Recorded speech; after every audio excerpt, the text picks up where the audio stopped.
Lotus Blossom Lizzie, and today we're going to be doing some junk journaling. So I worked really hard today and I decided I deserve some junk journaling time. So I pulled my book out and I went to town. So before I get started, I always like to suggest that if these are the type of videos that you like, please make sure that you give this video a thumbs up and also subscribe. And don't forget to hit the notification button as well so that you'll be notified when more videos like this come out. So the first thing that I'm doing is I'm going on the junk hunt. And what that means is I'm just going through my stash to try to figure out what I'm going to put in my book, because I'm not sure. I haven't had any significant events where I brought home memorabilia, and so I decided to go into my junk journal drawer and look for things. So my first thought was I'm going to do something with numbers, a play on numbers. So I was looking for some items that may have had some numbers on it or something to allude with numbers. I didn't want to do any stamping or anything like that. I was trying to keep it simple, y'all. I was trying to keep it simple and not going into art journaling mode. But if you've been watching me, you kind of know when I go into my junk journal, I kind of go into art journaling mode as well. So I just kept looking for some things that kind of stood out. So as I was going through this, I kind of changed directions. I changed from the numbers and I decided to go with words. Why not make this layout kind of vision boardy? That's what I was thinking. Yeah, I would look for some motivational words that I thought would fit this layout really nicely. Now again, in this case, sometimes I know a little bit of what I'm going to do ahead of time, but in this case, I didn't have a clue. Didn't know where I was going. I just pulled out some magazines and some old paper, and you saw me pull out a cereal box. So if you're looking for ideas for your junk journaling, just know the ideas are everywhere and they're endless. I get things from the kitchen, of course, after I'm done with it. And I have like that old calendar there I could use and some magazines.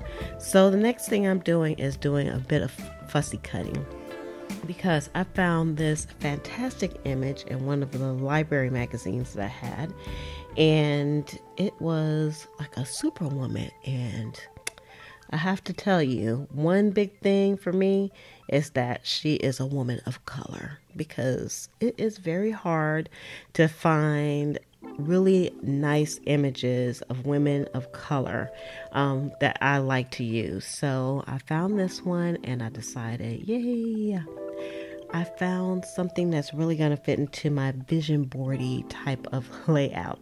So I just did my little fussy cutting and took out my little Cricut precision scissors and went to town on her. And I do like fussy cutting. It's kind of, I would say, very relaxing and soothing. And you know, I was watching an episode that I hadn't seen of Face Off. So I don't know how many of you are fans of that. I'm a sci-fi fan for one thing.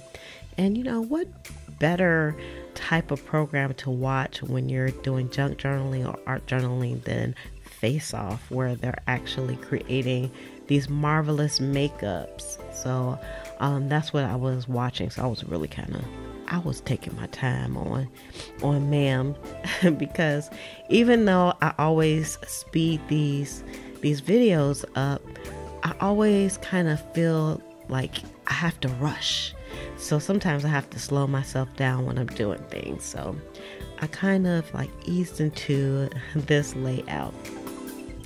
Now in the past, how I've done my junk journaling is I will kind of put like bits and pieces on different pages, but I found that style has kind of changed for me, and I usually will do like a 2-page type of a spread, and I like that better. I like the 2-page spreads, and I think that's coming from the art journaling side of what I've been doing. So now I'm just trying to figure out where I'm going to place the items that I found. Now, some of these sayings, as you can see, they actually came from notepads. So I have like tons of notepads.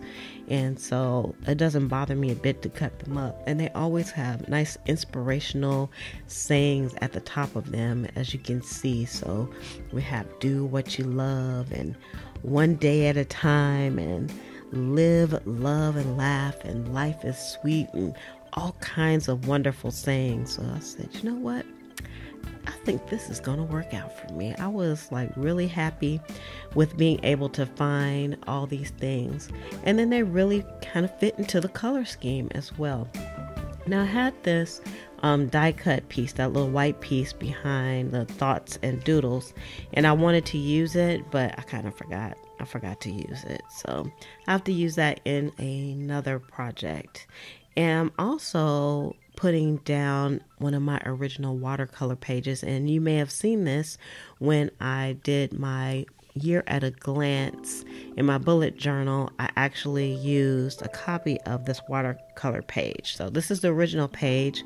I don't have any reason to save it. I have a copy if I want to use that design again, and so I wanted to use it.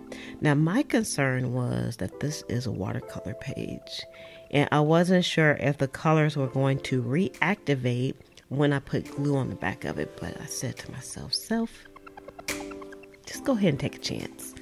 Take a chance, and if it doesn't work out, you could toss it, or it might turn out to be something really beautiful, or I don't know.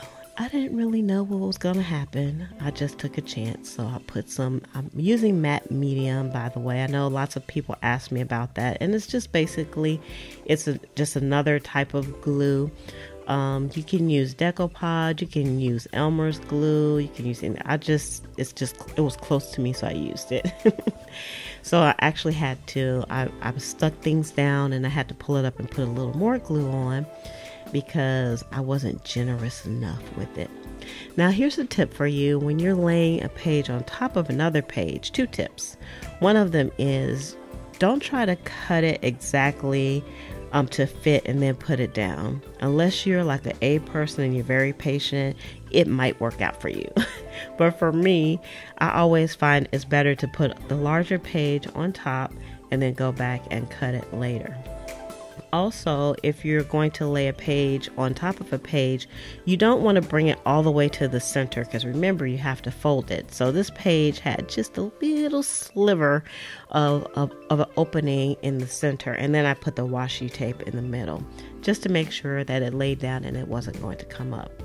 Now you'll see I'm cutting the excess off of the page as well. So that really works out for me, and it's a junk journal. Cares if it's a perfect cut?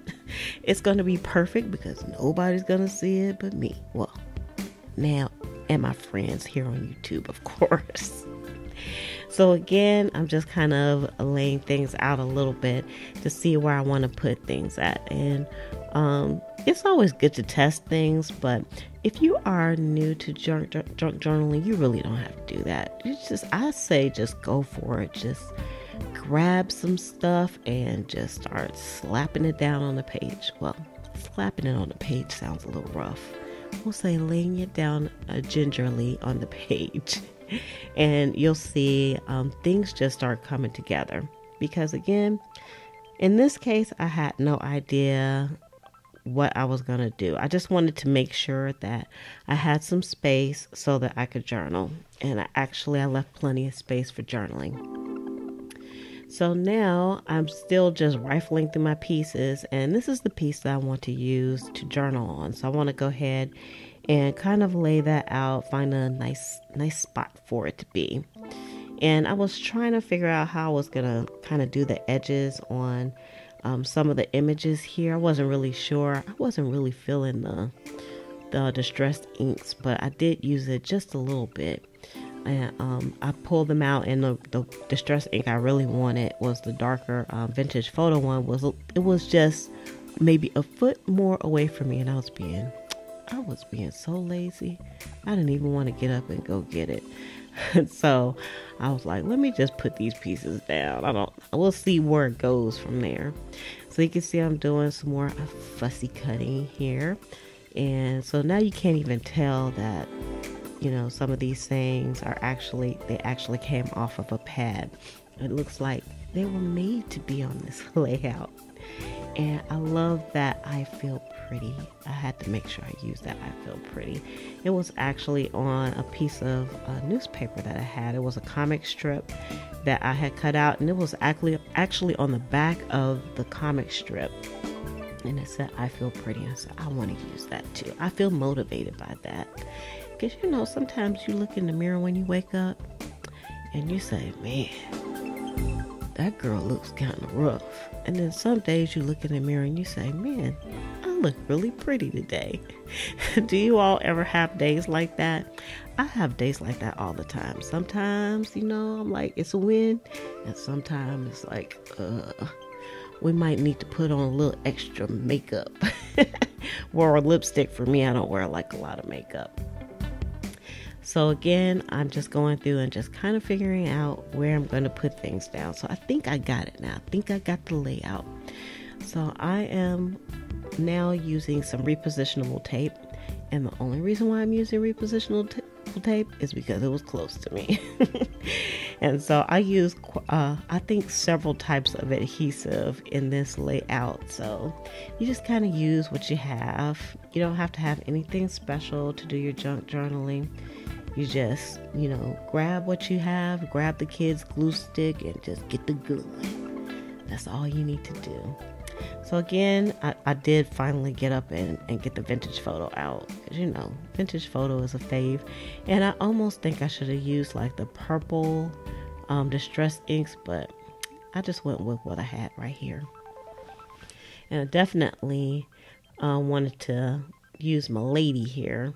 And I was very careful when I was putting down my tape because I didn't want to rip her head off, and I almost did. I almost ripped her head off, but she worked out in any case. And she looks like she's just flying right through that paper. And here's another tip for you. Make sure if you're doing something like this, either cut the design down. In this case, it would have been the lady. I would have had to cut her face, which would have been okay because it would still look good as long as everything was lined up. And just make sure you fold it so it'll fold nicely. Otherwise, it'll kind of be a little funky in the middle. I hope that makes sense. So I used a little bit more matte medium to put the I feel pretty down. And you really have to be careful when you're using newspaper articles because they will bleed if they get too wet. And then again, I'm trying to figure out how to use that piece, and I was like, I'm just going to let it go. And the only reason was, again, I was being a little lazy. I didn't want to try to figure out how I was going to glue it down since it had so many openings. And the reason why, the reason why I really wanted to use that piece is because I got a die cutting machine, y'all. I finally took the plunge and I got a die cutting machine, and that was a test, and I made sure I kept it because it was still pretty. So you all have to let me know if you would like to see a video of the die cutting machine that I have, and I'm not going to tell you which one I have. And I mean, I can't give you any tips or anything because this is the first one I've ever had and I've just started using it. So if you'd like to see me do kind of a preliminary review, you all can let me know in the comments below and I might oblige you. All right, so I'm just continuing to put down these inspiring words that I have here. And you can see I put that big go that came off my favorite cereal that I love to eat. And also I got the one day at a time down and the do what you love already and I feel pretty. And of course, me being me, I'm like, I need more. I need more. But the lady's head was coming up a little bit. I just couldn't seem to get it glued down so it wouldn't kind of come up. So I just used some washi tape, which was perfect because I'm on a mission to use as much washi tape as I can because I got a ton of it. And I promised myself I'm not going to buy any more for a while. And I've been doing good on that. So I am proud of myself. So I'm just taking some double stick tape, another adhesive. I'm using a skinny double stick tape here to put today down, because you know that today has an exclamation mark and it's just kind of forceful, and it just kind of reminds me like to live in the moment and do things today. I like the words that I chose. And then, of course, I want more. I want more. So this is another saying that came off of another pad. And it says, live, love, and laugh. And so down it went. And then I had to, look at the pages a little bit. And I said, okay, now where are we going to go from here?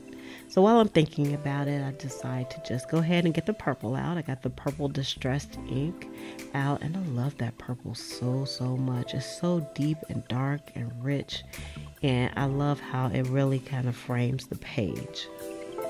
So I went around both pages on that, and then I took out my favorite pens that I usually use when I'm art journaling or doing any kind of journaling, and I have a Pilot G2 pen out that I'm using right now. I have my gold Uniball pen and the white Uniball pen as well. So I'm going to make use of all of them. So I decided to kind of just outline all of the elements so they kind of stand on their own. It kind of gives the page like some girth. You can kind of focus in one spot and it doesn't feel like it's too much going on the page once everything is properly framed. At least that's my story, and I'm sticking to it. I'm framing everything. In some pieces I used the black first, and then I went back and I used the gold. And once I started using that gold, I just had to keep on going. I don't think I used the white at all. I just used the gold. And I just love how I say when I use my gold Uniball pen, it makes everything look classy. I got a classy page going on. But, I have to just, I always say you could just go on and on and on forever when it comes to things like this. And you should just go where the pages take you. When the page speaks to you and it says, I just need a little more, Lizzie, give me a little more, you should definitely just go for it. It's not going to hurt anything. It's not like it's going, artwork going on a wall someplace, and just go for it. So I had this lace, and it was sitting on my desk. So I decided to use it because I found it, I think, in a thrift store, and I hadn't put it away yet. So it was just sitting right next to me, and it was kind of calling my name. And it says, I want to just use a little bit of me. Put me on the page. So that's what I did. Sometimes a little is just enough. So I decided I was going to use that some kind of way. But, I had to finish my outlining first. I want to outline my little lady. And I know it's kind of hard to see, but don't worry. As usual, I'm going to have some close-up shots so you all can really see how beautiful these pages have come out for me. And it was a lot of outlining that I did, but I was pretty happy with it because I like that gold. I'm gonna have to get another gold pen because it's running down fast, people. And I only have one. And I was gonna use my Tim Holtz tiny stapler, and it wouldn't fit, so I couldn't use it. So I just decided to use some double stick tape to put it down. And then I also had some buttons on my desk that I had like in my little homemade flow book that I had pulled out. And I said, oh, I got that envelope there. Let me pull that out. And so, but the button, it didn't look right without having thread in it. So I took out some sample threads, and I actually got all these little samples at an estate sale. And I hadn't used them, and I want to use more of the threads as well. So I got my needle out, And I'm not really sewing this into the page, you all. It's kind of like it's a trick of the eye. The only thing I'm going to do is just threading this through, tying it to the button, and then I'm going to adhere the button to the page. And it looks like it's sewed to the page, but it won't be. So you can see how that came out. And then I decided I'm going to use a little bit more thread, and I'm just going to use the thread as kind of like a background for the button as well. And again, you'll see some close-up shots, and you can see how beautiful the thread actually looks behind the lace and the button. So I tried to find some coordinating colors, some other colors that I had here, like that teal color I'm using now. You can see that's kind of the background of the "Life is Sweet" quote. So I wanted to put that on there, and that kind of pulls that color over to the other page as well. Even though the super lady, she's not, her clothes are not exactly within the colors, that just kind of makes her pop out. So she's definitely the focal point in this particular layout. So I used just some simple double stick tape again. I could have glued this down, but I think that double stick tape is pretty strong. So I wasn't really worried about it coming up off the page. I kind of tested a little bit and I said, yeah, it's strong enough. So now I'm going to do my journaling, and I took out my Sharpie pens, and I'm going to use a purple Sharpie pen for this page because I love using the Sharpies to journal in my book. And I didn't have to worry about it bleeding through because I have so much layering going on. I don't really have to worry about it because this page was just a blank white page, and both sides have been kind of treated with love. So you can't even see the white page anymore. So if you are new again, don't be afraid to put white pages or copier paper into your journals. It doesn't have to be anything magnificent because once you get going, it's probably all going to be covered up anyway. So now I'm just outlining the live on this page as well. I wanted it to kind of stand out even more, and I think that was almost it. And I decided to give the "I Feel Pretty" some stitching because I didn't feel like it had a good enough border around it. So everything kind of got its own bit of love as well. Now, one more thing that I had to do is because I have a grommet in this page at the top, and so I'm not going to put another grommet in, but I just wanted to kind of punch a hole through there so I can put my little dangly piece back on this page. And it's actually a piece of a broken watch, and I put it on with one of these cute little antique ball pins. And then that is pretty much the gist of this page. It is a wonderful vision board page so that I can look at it and do what I love, and just know to take it one day at a time. Stay present, in the now and today. Live, love, and laugh. Feel pretty, and remember that life is sweet, and just go for it. So with that, I'm going to say love, peace, and hair grease. From your sweet lotus blossom and lovable Lizzie, have a fantabulous day and enjoy life.